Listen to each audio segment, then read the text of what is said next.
បញ្ហាដដែលហើយកើតឡើងជាញឹកញាប់ទៀតប្រាប់ថាឲ្យញ៉ាំថ្នាំបន្ទាប់ពីអាហារតែអត់ដែរអនុវត្តឬក៏ធ្វើតាមនោះទេជាពិសេសពេលឈឺក្បាលទៅញ៉ាំថ្នាំឈឺក្បាលសិនធូរស្រាលហើយចាំទៅរកអីញ៉ាំតាមក្រោយចាំកាពះរបស់យើងអត់ចាំតាមអ្វីដែលយើងចង់នោះទេចុងក្រោយនៅមករកអ្នកគ្រូម្ដងទៀតប្រាប់ថាចង់បានថ្នាំបំបត្តិអាការៈឈឺជោគឆ្អល់នៅចុងដង្ហើមម្ដង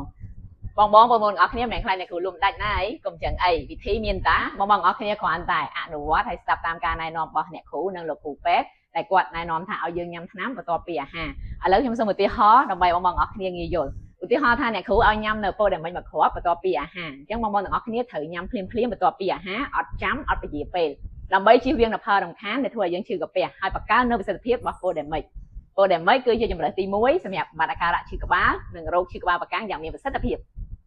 ពោដែលមិញមានតម្លៃសមរម្យងាយស្រួលរកទិញគ្រប់ស្ថាននានាទូទាំងប្រជាជាតិកម្ពុជាកុំភ្លេចញ៉ាំតាមការណែនាំរបស់លោកគ្រូអ្នកគ្រូពេទ្យដែលបានត្រឹមត្រូវ